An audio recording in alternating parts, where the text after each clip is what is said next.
الحمد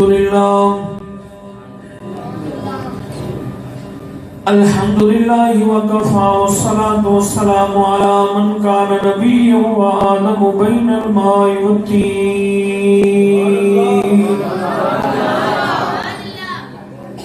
وعلى آله الطيبين الطاهرين المطهرين وأصحابه المكرمين المعظمين وعلينا معهم أجمعين. أما بعد فأعوذ بالله من الشيطان الرجيم. بسم الله الرحمن الرحيم. أولئك الذين أنعم الله عليهم من النبيين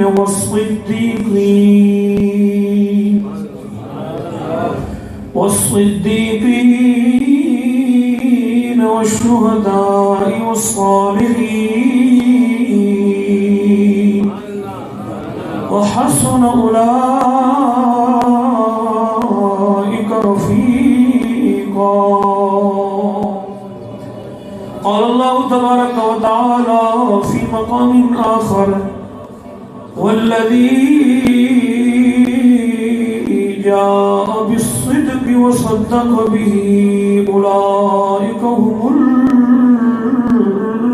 المتقون.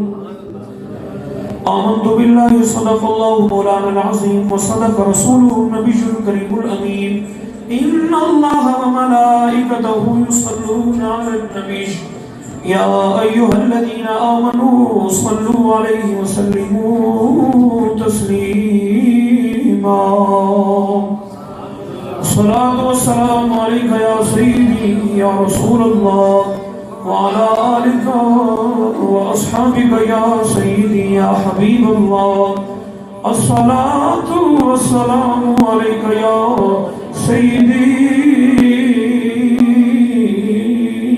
يا خاتم النبيين وعلى آلك وأصحابك يا سيدي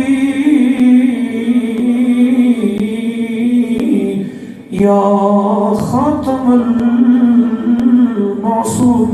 المعصومين. بعد الحمد والثناء لائق کے صد احترام اسٹیج پر تشریف فرما معزز علماء کرام اور دیگر سنی حنفی مسلمان بھائیو، السلام علیکم ورحمۃ اللہ وبرکاتہ. بندہ ناچیز نے آپ کے سامنے اللہ رب العزت کی لارے لاجواب کتاب قرآن مجید فرقان حمید کے اندر دو مقامات پر دو آیت کریمہ پڑھنے کا شرف حاصل کیا ہے. اللہ رب العالمین دی مقدس بارگاہ دے اندر دعائے و مولا تعالی جل مجد الکریم مختصر وقت دے اندر کلمہ حق کہنے دی توفیق عطا فرماوے. اللہ رب العالمین دل نو، دماغ نو، ذہن نو، ہر قسم دی غلطی خطا تو محفوظ فرماوے. صدقہ سید عالم صلی اللہ تعالی علیہ وسلم دا اللہ رب العالمین ہر فتنے تو، ہر شر تو اپنی کامل دائمی مکمل بنا عطا فرماوے.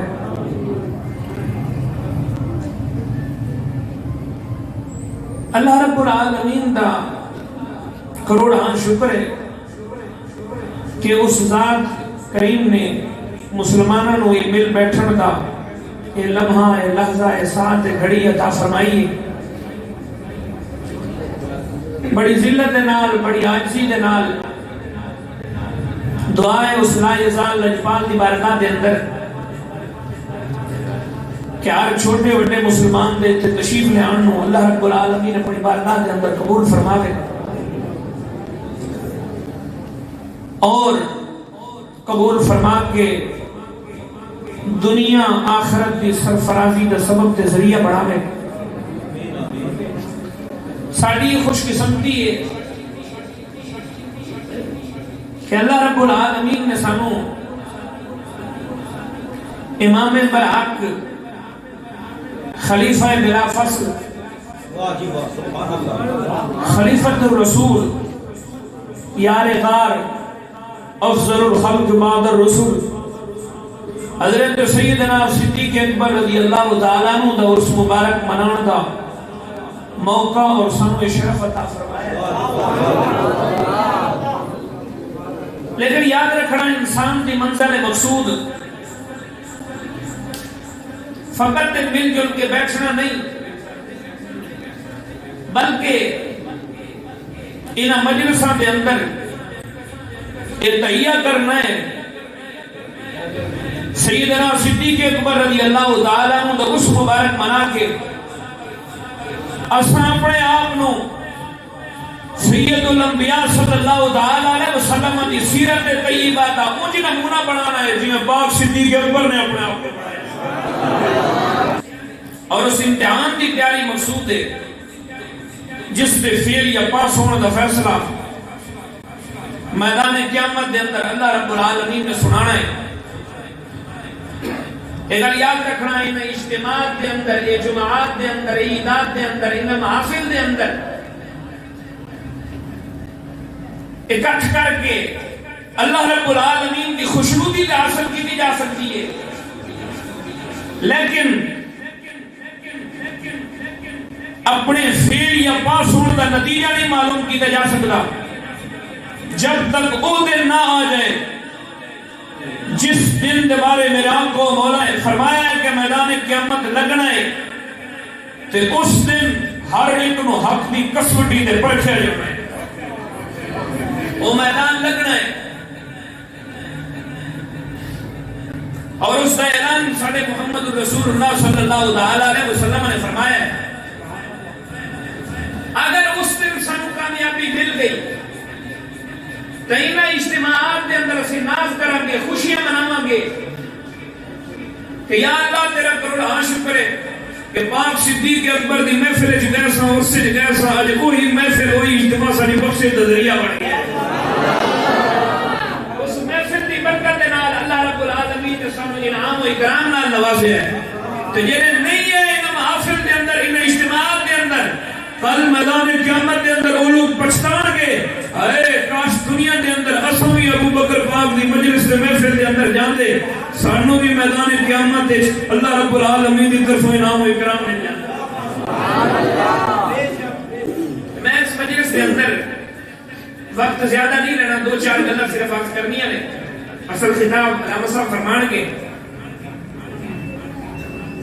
حضرت سیدنا صدیق اکبر رضی اللہ تعالیٰ عنہ آپ نو صدیق کیا جاتا ہے.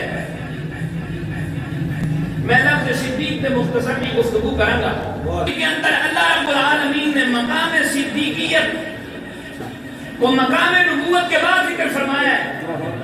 مقام نبوت کے بعد اس کا مرتبہ ہے وہ مقام صدیقیت. اللہ رب العالمین نے فرمایا اولئک الذین انعم اللہ علیہم من النبیین والصدیقین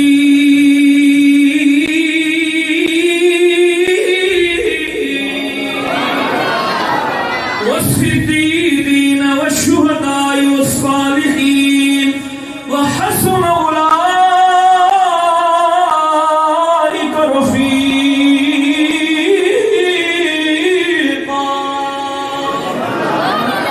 مقام نبوت بعد اللہ رب العالمین نے مقام صدیقیت کا مرتبہ بیان فرمایا ہے. تو میں عرض کیتا ہے تھوڑے سامنے پہلے بھی اس آیت کریمہ دے تحت بھی جنہی دوسری آیت پڑھی ہے والذین جاؤوا بالصدق وصدق به دے تحت جمہور مفسرین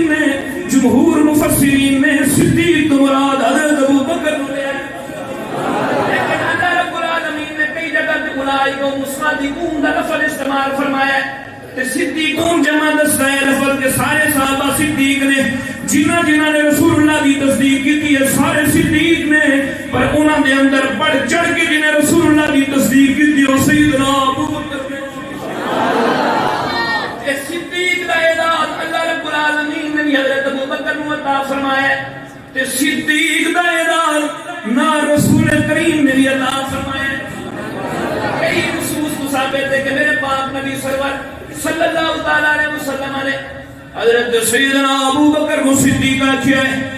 میرے سامنے کتاب ریاض النظر موجود ہے، الحاوی الفتاوی امام جلال الدین سیوطی رحمت اللہ تعالی علیہ کی انہوں نے ایک حدیث عرض کرنا اور فرمانے نے کہ ایک دفعہ میرے آقا نامدار صلی اللہ تعالی علیہ وسلم نے کھانا تیار کیتا ہے اپنے یاراں واسطے، صحابہ کرام رضوان اللہ تعالی علیہ مجمعین سارے نو بلایا ہے تے سارے نو میرے آقا نامدار نے ایک ایک لقمہ عطا کیتا ہے تے پاک ابو بکر نو سونے نبی علیہ السلام نے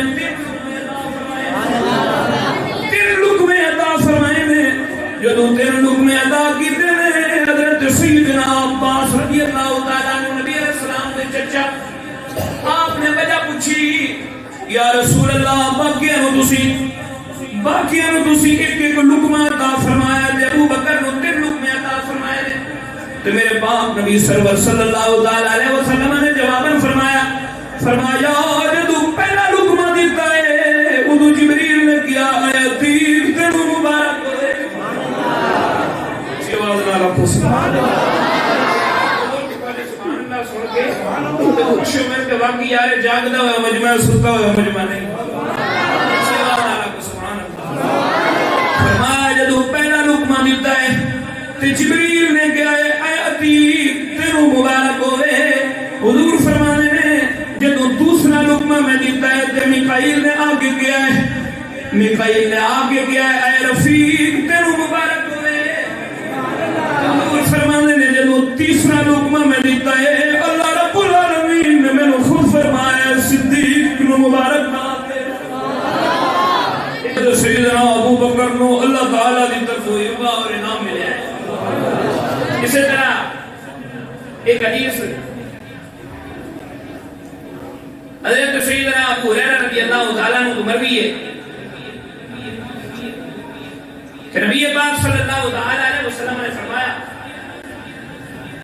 کہ جب مجھے معراج کرائی گئی میں نے آسمانوں کی سیر کی تو جب میں نیچے آنے لگا تو میں نے جبریل سے کہا کہ جبریل دنیا میں پتہ نہیں جا کے جب یہ میں بتاؤں کہ میں اپنے رب سے ملاقات کر گیا ہوں لوگ تصدیق کریں گے یا نہیں کریں گے؟ تو میں نے جبریل سے کہا حضور فرماتے ہیں کہ پتہ نہیں لوگ تصدیق کریں گے یا نہیں کریں گے؟ تو فرمایا ان قومی لا یصدقونی قال علی جبریل، حضور فرماتے ہیں کہ مجھے پھر جبریل نے کہا یصدقو کا ابو بکر وہو صدیق، فرمایا کوئی اور تصدیق کو یا رسول اللہ کرے نہ کرے آپ کی ابو بکر ضرور تصدیق کرے گا کیونکہ وہ صدیق ہے، وہ صدیق ہے آپ کی تصدیق کرے گا۔ تو مولا علی رضی اللہ تعالیٰ عنہ برملا فرمایا کرتے تھے، حضرت ابو اسحاق سبائی کہتے ہیں میرے سامنے کتاب ریاض النظر ہے اس کے اندر لکھا ہے ابو یحییٰ کی روایت سے، تو ابو یحییٰ کہتے ہیں لا احصی کم سمعت علی علی المنبر یقول ان اللہ عز وجل سمى ابا بکر علی لسان نبی صدیقا، فرماتے ہیں میں کہہ نہیں سکتا پتہ نہیں کتنی دفعہ میں نے رسول اللہ سے سنا ہے، مولا علی فرما رہے ہیں پتہ نہیں کتنی دفعہ مولا علی فرماتے ہیں میں نے رسول اللہ سے سنا ہے حضور ابو بکر کو صدیق کہہ رہے ہوتے، ابو بکر کو صدیق کہہ رہے ہوتے تھے۔ اور ایک روایت کے اندر تو یہاں تک کہ مولا علی فرماتے ہیں میں اللہ کی قسم اٹھا کر کہتا ہوں، مولا علی فرماتے ہیں اللہ کی قسم اٹھا کر کہتا ہوں حضور بھی اپنی طرف سے نہیں کہتے تھے بلکہ صدیق کا یہ لقب اللہ رب العالمین نے آسمان سے اتارا ہے۔ آخری بات کر کے بات ختم کرتا ہوں، وقت بھی میرا پورا ہو گیا ہے۔ ہمارے اسلاف کی کتابوں کے اندر کہ صدیق اکبر کو یہ اعزاز اللہ رب العالمین کی طرف سے بھی مقام صدیقیت کا ملا ہے اور رسول اللہ صلی اللہ تعالیٰ علیہ وسلم کی طرف سے بھی انعام و اکرام کے لفظ کے ساتھ ملا ہے۔ تو دشمنوں کی کتابوں کے اندر بھی یہ بات پائی جاتی ہے جو آج چوکوں کے اندر سیدنا صدیق اکبر کی بےادبیاں کرتے ہیں اور اپنی آخرت برباد کرتے ہیں، تو دنیا تو برباد ہے ہی، ان لوگوں کے چہروں سے پتہ چلتا ہے کہ دنیا کے اندر برباد ہو چکے ہیں کیونکہ صدیق اکبر کی مخالفت کرنے والا جنتی نہیں بن سکتا۔ دنیا برباد ہے، ان کی آخرت بھی مزید برباد کر رہے ہیں اپنی۔ تو انہیں کو میں ایک پیغام دینا چاہتا ہوں کم از کم ہماری کتابوں کا مطالعہ نہ صحیح اپنی کتابوں کا ہی مطالعہ کر دو، وہاں تمہیں بھی فضیلت صدیق اکبر مل جائے گی۔ میری بھی کتاب تفسیر قمی عالی میں پڑھ رہا تھا، اس کے اندر حضرت محمد باقر کے حوالے سے بھی انہوں نے نقل کیا۔ آپ کے پاس ایک شخص آیا تو کہنے لگا، ایک سوال کیا اس نے حضور یہ بتائیں کہ تلوار کو زیور لگانا جائز ہے یا ناجائز ہے؟ امام محمد باقر سے اس نے پوچھا تو آپ نے فرمایا جائز ہے۔ اس نے کہا اس پر دلیل کیا ہے؟ فرمایا دلیل یہ ہے کہ حضرت صدیق اکبر اپنی تلوار کو لگایا کرتے تھے، حضرت صدیق اکبر لگایا کرتے تھے۔ اس نے کہا آپ بھی صدیق کہتے ہیں؟ فرمایا 3 دفعہ فرمایا ہاں میں صدیق کہتا ہوں، میں صدیق کہتا ہوں، میں صدیق کہتا ہوں۔ اور جو ابو بکر کو صدیق